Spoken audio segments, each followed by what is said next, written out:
여러분 안녕하십니까? 이충건 방송의 이충건입니다. 오늘은 남유럽 재정위기 국가 중에서 가장 빠른 회복을 보인 국가인 아일랜드의 위기 극복과 성공 요인은 무엇인가 라는 내용을 가지고 말씀을 드리겠습니다. 2009년 말부터 그리스를 비롯한 남유럽 국가 즉 PIGS 국가들 포르투갈, 이탈리아, 아일랜드, 그리스, 스페인 등 국가들의 재정 악화가 심각한 문제로 대두되었고 2010년 6월 기준 27개 EU 회원국들 중에서 20개 국가가 EU의 재정 건전성 기준을 준수하지 못해 과대 재정 적자 시정 조치를 받았습니다. 여기서 PIGS 국가들 즉 PIIGS는 포르투갈, 이탈리아, 아일랜드, 그리스, 스페인의 머리글자를 딴 것입니다. 2009년 말부터 대두된 그리스의 재정위기는 남유럽 국가뿐만 아니라 유로존 전체의 위기로 인식되어 유로 체제의 지속 가능성에 대한 우려로 이어졌습니다. 특히 그리스의 2009년 재정적자는 GDP 대비 13.6%이며 국가 채무는 GDP 대비 115.1%로 EU 회원국 중에서 가장 높은 수준이었습니다. EU 회원국인 그리스의 재정위기가 유로존 전체로 확대되면서 유로화의 대달러 환율도 2009년 최고점 대비 6.5%가 하락하였으며 유로 체제의 존속 가능성에 대한 의문도 제기되었습니다. S&P가 2010년 4월 27일 그리스, 포르투갈, 스페인의 신용 등급을 하향 조정함에 따라 그리스의 재정위기는 남유럽 국가의 재정위기 우려로 확산되었으며 남유럽의 재정위기가 부각된 이후 유로 체제의 지속 가능성에 대한 우려로 인해서 유로화 가치가 큰 폭으로 급락하자 EU와 IMF는 2010년 5월 10일 그리스에 대한 7,500억 유로 규모의 구제 금융안을 발표했습니다. 그 당시 남유럽 국가들은 재정 건전성과 거시경제 여건, 차입 의존도 등의 차이에 따라 재정 위험도가 상이하였으며 그리스와 포르투갈이 가장 취약한 상태였습니다. 그리스는 금융위기 이전에도 재정 적자와 국가 채무 비율이 유로존에서 가장 높아 재정 규율이 상당히 악화되어 있었으며 재정 통계에 대한 의혹이 제기되는 등 시장의 신뢰를 상실했습니다. 포르투갈은 재정 적자와 국가 채무뿐만 아니라 낮은 저축률, 높은 임금 상승률, 높은 대외 채무, 경상수지 적자 등의 구조적 요인도 그리스와 비슷하며 특히 가계와 기업, 정부 부문을 합한 총 부채 규모가 GDP 대비 300%로 유로존 최고 수준이었습니다. 스페인은 총 저축률이 높아 재정 적자 보전을 위한 국채 발행이 국내에서 소화될 여력이 있으나 가계부채 규모가 가처분 소득 대비 130%였고 가계부채 규모도 GDP 대비 110%로 크며 실업률이 18%로 남유럽 국가 중에서 가장 높았습니다. 이탈리아는 국가 채무가 그리스와 비슷한 수준이지만 재정 적자 규모가 작고 금융기관의 부실이 크지 않았으며 경기 부양 조치 규모가 G20 국가 중 작아 재정 여력이 크게 저하되지 않았기에 재정 위험도는 낮은 편이었습니다. 남유럽 국가들은 공통적으로 재정 지출에서 의무 지출이 차지하는 비중이 높고 지하경제 규모가 커서 세입 기반이 취약한 상황에서 금융위기 대응을 위한 재정 지출이 확대되면서 재정 건전성이 큰 폭으로 악화되었습니다. 그리스의 구제금융으로 시작된 남유럽 재정위기는 남유럽 국가의 취약한 재정구조, 유로화 도입에 따른 역내 불균형의 심화, 금융 연계성의 강화, 독립적 재정정책 등이 배경으로 작용했습니다. 그리스의 채무 불이행이 여타 유럽 국가로 전이되는 것을 막기 위해 그리스에 대한 구제금융, 유럽 중앙은행의 국채 매입 및 자금 공급, 유럽 재정안정기금의 확충 등의 조치가 취해졌고 10월 말 유럽연합 정상회담을 통해서 유럽 은행들의 자본금 확충 등 종합적인 대응책이 마련되었습니다. 특히 그리스가 2010년 5월 1,100억 유로의 구제금융을 받은 후에 아일랜드, 포르투갈이 이어서 구제금융을 신청하면서 유럽 경제에는 위기의 암운이 돌기 시작했습니다. 2011년 7월 EU 정상회담을 통해서 그리스에 대한 1,090억 유로의 2차 구제금융 지원이 결정되었고, 스페인과 이탈리아의 국채 수익률이 동방상승하면서 유럽 재정 위기는 그 심각성을 드러냈습니다. 유럽연합은 국제통화기금과 함께 그리스, 아일랜드, 포르투갈에 총 3,195억 유로의 구조금융을 지원했습니다. 그런데 이들 국가 중에서 가장 빨리 위기를 극복한 국가가 있는데 그 나라는 아일랜드였습니다. 아일랜드는 유럽의 북서쪽 브리턴 제도에 있는 섬나라로 아일랜드 섬의 대부분을 차지하고 있습니다. 아일랜드 섬 내에서 북동쪽으로 영국령 북아일랜드와 국경을 마주하면서 동쪽은 아일랜드해, 서쪽은 대서양과 접하고 있습니다. 인구는 약 500만 명이고 수도는 더블린이며 유럽연합 국제협력개발기구 그리고 국제연합의 구성원이고 의원내각제를 채택하고 있습니다. 1916년 부활절 봉기와 영국 아일랜드 전쟁을 거쳐서 1921년 영국 아일랜드 조약을 체결함으로써 아일랜드의 32개 주 중 남부 26개 주가 아일랜드 자유국으로 독립했습니다. 1949년에 아일랜드는 영국 연방에서 탈퇴한 후에 아일랜드 공화국으로 완전 독립했습니다. 아일랜드의 경제는 전통적으로 목축업과 농업에 의존해 왔습니다. 영국의 식민 지배를 받을 때는 물론이고 독립한 이후에도 아일랜드는 유럽에서 바다권으로 가난한 편이었습니다. 그러나 1980년대 말 이후로 적극적인 외국 자본 유치와 금융산업의 활성화로 경제가 급성장하여 2003년에 영국의 1인당 GDP를 추월하면서 유럽에서 가장 부유한 나라들 중 하나로 성장했습니다. 메리 맥클리스 대통령이 주도한 경제정책으로 2007년 아일랜드의 1인당 명목 GDP는 59,997달러로 과거 식민 지배를 했던 영국의 1인당 명목 소득인 46,118달러보다 1만 달러 가까이 더 높았습니다. 그러나 지나친 외국 자본 의존도와 금융업에 의지한 경제 성장은 결국 2008년 글로벌 금융위기 사태를 기점으로 바닥을 보여 결국 2010년 11월에 아일랜드 정부는 EU와 IMF에 850억 유로의 구제금융을 요청했습니다. 아일랜드는 1999년 EU 가입 이후 은행들이 저금리 외자를 앞다퉈 도입하면서 부동산 거품 현상이 나타나기 시작했습니다. 실제로 아일랜드의 부동산 가격은 2000년에서 2006년 사이 3배나 상승했고 국민들도 집값 상승을 이유로 돈을 마구 빌려다 썼습니다. 그러다 2008년 부동산 시장의 파동으로 인한 전 세계적인 금융위기가 불어닥치자 아일랜드 은행들은 외채자금 불능 상태로 줄줄이 도산 위기에 직면하게 된 것입니다. 아일랜드 정부는 부실은행을 국영화해야 했고 이에 따라 아일랜드 정부의 재정 부담은 크게 불어났습니다. 반면 시중 집값은 50% 내지 60%나 떨어졌습니다.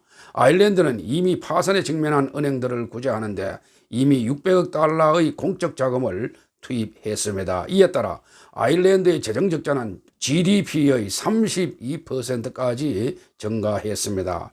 유럽연합의 지침인 GDP의 3% 이내라는 것을 감안하면 아일랜드의 재정 건전도가 얼마나 열악한지를 알 수 있고 그 당시 아일랜드의 실업률은 13%에 달했습니다. 2011년 3월 조기 총선에서 승리하고 집권한 아일랜드의 케니 총리는 긴축 재정과 금융개혁 등 채권단의 프로그래밍을 성실히 이행하며 국민에게 고통 분담을 적극 설득했고 구제금융을 받은 지 3년 만에 구제금융에서 벗어났습니다. EU의 평균 법인세율의 절반인 12.5%의 상당히 낮은 법인세율로 외국 기업들의 투자를 유치하고 있습니다. 최근에 아일랜드 국가경쟁력위원회는 아일랜드의 조세체제, 젊은 고급 숙련 인력, 사업 환경이 경쟁력이 있다고 평가했지만 이 중에서 제일 중요한 요인은 역시 2003년에 일률적으로 결정된 12.5%의 낮은 법인세율입니다.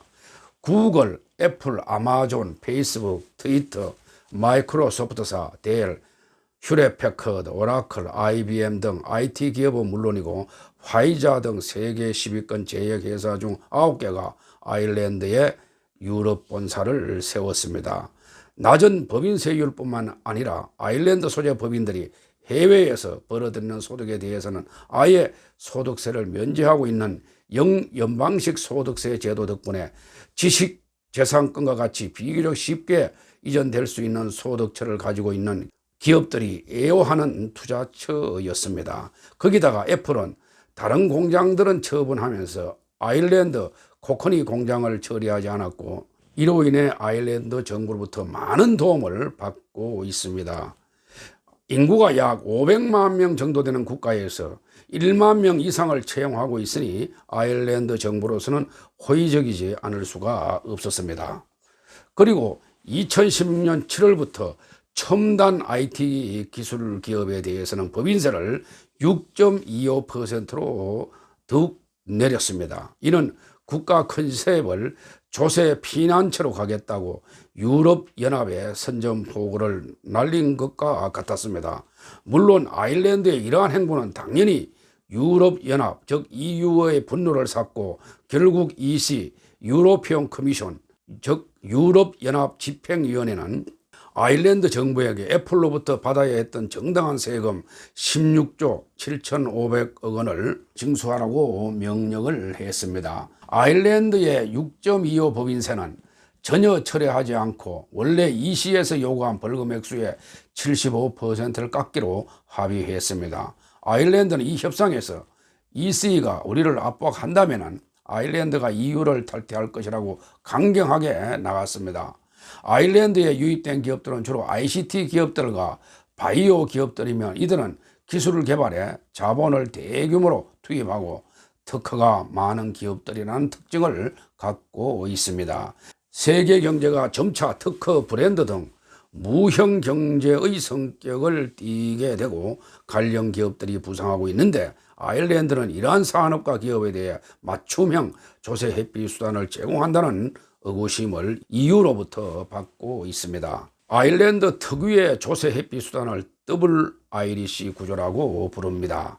더블 아이리시 구조라고 하는 것은 일반적으로 미국에 본사를 둔 다국적 기업이 미국의 높은 법인세 부담을 피하기 위해서 아일랜드에 2개의 자회사를 세우고 사업 활동을 영위하도록 설계된 거래 구조를 말합니다. 대개는 2개 아일랜드 법인 간의 자금을 이전하면서 원천 징수세 부담을 회피하기 위하여 그 사이에 네덜란드 법인을 끼워 넣는데 이를 더블 아이리시 위드 더치 샌드위치 구조라고 합니다.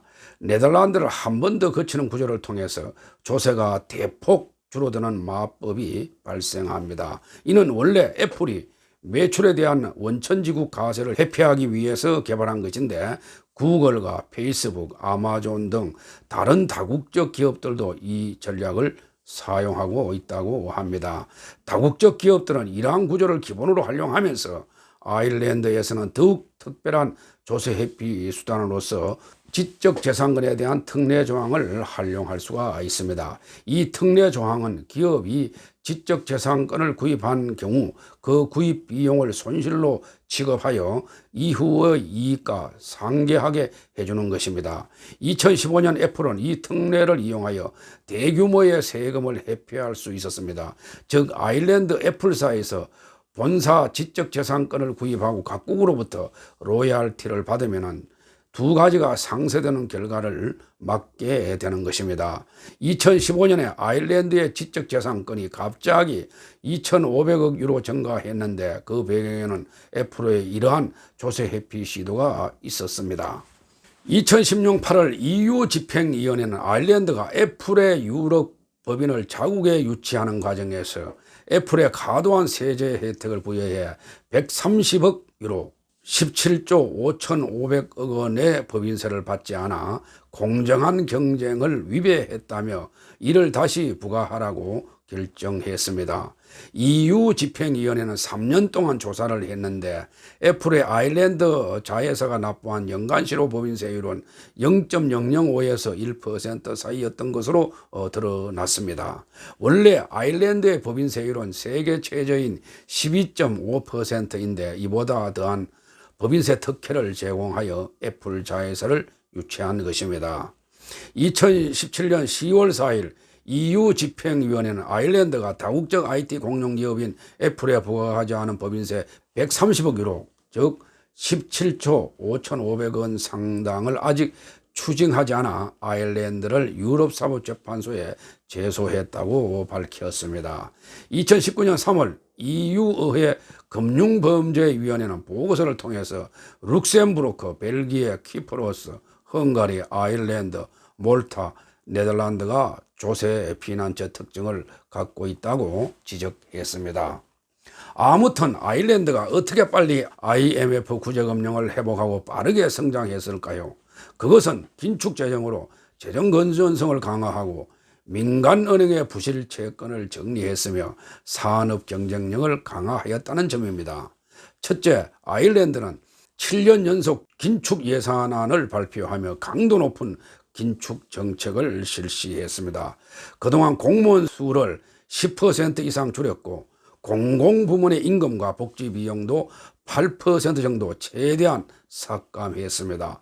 또 2015년까지 재정 적자 수준을 GDP 대비 3% 수준으로 축소하는 것을 목표로 강도 높은 긴축 정책을 추진했고 민간은행의 부실 채권 처리를 위해서 특수기관인 나마를 설립하여 2011년 말까지 총 740억 유로의 부실 채권을 매입 조치하고 이후 공적 자금 회수를 위한 적극적인 조치가 이루어졌습니다. 재정 적자 목표치 달성을 위한 재정 긴축의 3분의 1은 정부 세수 수입을 통해서 달성을 했고 3분의 1은 정부 지출의 축소를 통해서 이루어졌습니다. 이 과정에서 정부는 국민들에게 고통을 감내해 달라고 설득했습니다. 아일랜드 정부는 2008년에서 2013년까지 6년 연속 긴축 재정을 편성한 결과 2010년을 기점으로 재정 적자 수준을 감소시키는 데 성공했습니다. 둘째, 아일랜드는 법인세와 수입 관세를 대폭 인하하는 적극적인 외자 유치 전략으로 1900년대 이후 눈부신 성공을 이루게 했습니다. 전 세계적으로 잘 알려진 애플, 구글, 아마존, 페이스북, 마이크로소프트사, 휴레패커드와 그 밖에 많은 다국적 제약회사인 화이자 등도 낮은 법인세의 매력 때문에 아일랜드에 진출했습니다. 2000년대 중반까지 유럽 내 최고의 경제 성장률을 기록한 아일랜드는 아시아의 고도 성장국에 빗댄 별칭으로 한때 켈트족의 호랑이라는 칭송을 받기도 했습니다. IMF와 EU 구제금융 후에는 강력한 긴축 정책으로 3년 만에 극복했습니다. EU와 IMF와의 갈등에도 불구하고 아일랜드의 외자 유치의 상징인 낮은 법인세율인 12.5%를 고수하고 있고 오히려 소비세와 부가가치세를 인상하는 것은 경제회복의 관건이 외자를 통한 투자 확대, 수출 정대에 있다는 판단에서 비롯되었습니다. 아일랜드는 12.5%의 낮은 법인세율, 폭넓은 연구개발, 투자 인센티브 등 기업 친화적 조세 환경을 앞세워 글로벌 IT 기업들의 유럽 및 중동, 아프리카 시장의 전초기지가 되면서 세계 1위의 정보통신 및 컴퓨터 서비스 수출국으로 발전했습니다. 셋째, 아일랜드는 2005년부터 2008년까지 지속적으로 단위 노동 비용이 상승하여 2008년에는 유럽 주요국 중에서 최고치를 기록하다가 금융위기 이후 임금 삭감 및 구조조정을 통해서 2011년에는 최저치를 기록했습니다. 낮아진 노동비용은 12.5%라는 낮은 수준의 법인세와 시너지 효과를 일으켜서 외국계 글로벌 기업의 투자 확대와 그에 따른 일자리 확대를 가져왔습니다. 2008년 글로벌 금융위기를 맞아 아일랜드 정부는 대부분 국가들이 취한 재정 확대와 경기 부양책을 사용하지 않고 철저한 재정 안정화와 임금 감축을 통한 경쟁력 강화에 초점을 맞춘 것이 성공 요인입니다. 또 아일랜드의 성공 요인 중에서 사회 연대 협약 체계를 비롯한 사회 갈등 조정력을 빼놓을 수가 없습니다. 1980년대 중반 극심한 노사 붕괴로 임금 수준이 높아지면서 기업의 수익성 저하, 경기 부진 심화 및 고용 사정 악화로 이어지는 악순환을 경험했습니다. 임금 상승률도 15%가 넘었지만은 물가 상승과 소득 세율 등을 감안하면 실질 소득은 오히려 줄어드는 시기였습니다. 결국에는 경제의 고비용 구조를 축소해야 한다는 노사 간 공감대가 형성되기 시작했습니다. 아일랜드는 국가적 과제를 놓고 반목과 분열 대신에 노사정이 노동시장 개혁이란 사회적 대타협을 해놨다는 점에서 비슷한 역사를 가진 우리에게 시사하는 바가 큽니다. 아일랜드 정부는 1987년 중반 경제 위기를 극복하기 위해 3년 단위의 사회적 합의인 사회연대협약, 즉 소셜 파트너십 어그리먼트를 이끌어냈습니다. 동협약은 노사, 정농 등 다양한 경제사회 주체 간의 협약으로 임금과 세제, 사회보장 등에 관한 포괄적인 합의입니다. 협약 체결 당시 임금 인상률을 연간 2.5% 내로 억제하는 것에 합의했으며 정부는 노동자들의 실질 세액 부담률을 줄이는 정책을 시행했습니다. 이러한 사회연대 협약이 성공적으로 도출되고 정착된 것은 정부가 주도한 성장 위주 일자리 창출 정책에 대한 폭넓은 사회적 공감대가 형성되어 있었기 때문이라고 평가됩니다. 이 사회적 합의를 통해서 경제적으로 실업률, 인플레이션율, GDP 성장률, 국가 부채 등을 안정시킬 수가 있었습니다. 끝으로 남유럽 재정위기 국가 중에서 극복 속도가 가장 빠른 이유는 아일랜드 경제의 구조적 특징인 제조업과 수출의 비중이 높고 경제의 개혁 조치가 복합적으로 작용했기 때문입니다. 한 국가가 발전하기 위해서는 제조업과 서비스를 골고루 발전해야 합니다. 아일랜드의 GDP에서 제조업이 차지하는 비중은 36%로 이는 유럽에서 제일 높은 수준입니다. 아일랜드는 세계 금융 이후 경제 위기를 만난 픽스드 국가 중에서 가장 먼저 양호한 상태로 회복했는데 이는 견실한 제조업 기반 덕분이라는 지적도 있습니다. 픽스 국가들 중에서 포르투갈이 19%, 스페인과 이탈리아가 21%, 그리스가 15% 정도 됩니다. 또한 아일랜드는 IT 서비스, 소프트웨어, 바이오 등 고부가가치 서비스 산업 중심의 외국인 투자 유치 전략, 수출 확대 전략으로 1990년대부터 빠른 경제 성장을 기록했습니다. 아일랜드는 기업하기 좋은 나라를 국가 최대 목표로 설정하여 개방적이고 예측 가능한 기업 환경 조성을 위해서 오랫동안 일관된 정책을 구사했습니다. 즉 낮은 법인세율과 높은 투자 인센티브, 효율적 노동시장, 용이한 납세 행정 등 기업 친화적 법 제도를 장기간 유지하며 기업들의 투자 불확실성을 해소했습니다. 반면에 우리나라는 22%였던 법인세를 25%로 인상한 데다 R&D 세액 공제도 지출 성격에 따라 공제율이 달라 ICT 서비스 산업 발전에 어려움을 더하고 있습니다. 3 내지 10%에 불과한 콘텐츠 제작비 세액 공제는 드라마, 영화 등 영상 콘텐츠에만 적용되고 주력 수출 분야인 게임은 대상에서 빠져 있습니다. 또한 독립 제작사의 선급금 및 저작권 보장도 미흡해서 콘텐츠 산업 생태계가 여전히 미성숙한 상태입니다. 아일랜드는 노동시장의 유연성 부문에서 세계 15위, 성과주의 및 인센티브 부문에서 세계 4위를 기록하여 두 부문을 종합한 노동시장 효율성에서 세계 6위를 기록했습니다. IMF의 최근 세계경제 전망 통계치에 따른다면 아일랜드의 실질 GDP 성장률은 2015년에 무려 전년비 25.2%나 증가했고 2017년 8.1%, 2020년 8.3%, 2019년 5.5%의 성장률을 나타냈습니다. 작년 성장률 5.5%도 유럽 전체의 평균 성장률은 1.6%보다도 크게 높았고 유로 지역 중에서 가장 높은 성장률을 보였습니다.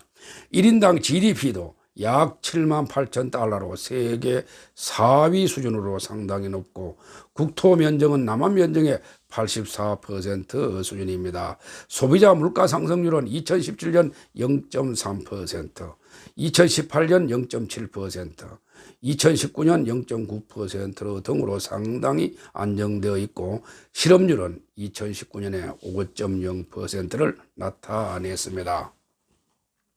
최근 우리나라의 가파른 성장률 위축세는 국제적으로도 비교해도 뚜렷하게 나타났습니다.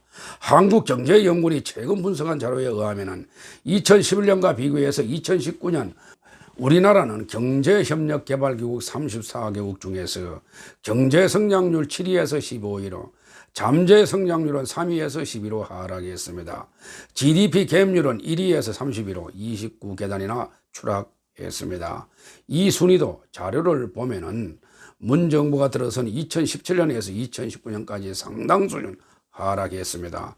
이 같은 가파른 위축세는 아일랜드의 사례와 대비됩니다. 우리나라가 추락한 기간 동안 아일랜드는 OECD 34개국 중에서 경제성장률 32에서 1위로 잠재성장률 19위에서 1위로 GDP 갭률도 31위에서 2위로 뛰어 올랐습니다. 아일랜드는 법인 세율 인하와 재정 긴축, 노사 안정을 위한 사회 연대 협약 체결 등 구조 개혁을 통해서 기업하기 좋은 환경을 만들어서 외국인 투자가 비약적으로 증가했습니다. 잘 나가던 아일랜드도 과거 아픈 역사를 가지고 있습니다. 즉 1845년에서 1852년까지 아일랜드 섬에서 일어난 집단 대기근이었습니다. 아일랜드 기근의 여파로 아일랜드 인구는 크게 감소했고 대기근 이후에도 아일랜드인들의 해외 이주는 계속 증가했습니다. 1900년대 중반까지 아일랜드의 인구는 계속 감소하여 본래의 800만 명에서 절반으로 줄어들었습니다. 1845년에 어느 날 갑자기 감자 역병이 아일랜드 전역에 발생했습니다. 감자는 당시 아일랜드인의 주식이었는데 감자가 없어지자 아일랜드인들은 하나둘 죽기 시작했습니다. 감자 역병은 일부 요인이었고 직접적인 원인은 영국인 지주들의 착취였습니다. 그들은 아일랜드인을 소작인으로부터 부리면서 많은 곡식을 축적했습니다. 당시 아일랜드에는 밀과 옥수수 등 각종 곡식이 많이 자랐으나 수확하는 대로 영국으로 가져가서 아일랜드인은 먹을 것이 없었습니다. 결국 그들에게는 주식이었기에 광범위하게 재배되었던 감자만이 조금 남아 있었으나 감자 역병이 발생했기에 많은 아일랜드인들이 사망하게 된 것입니다. 지주는 먹을 것조차 없는 아일랜드 소작인에게 소작료를 요구한 것도 아일랜드인들이 대기근 기간 동안 굶주린 이유 중에 하나였습니다.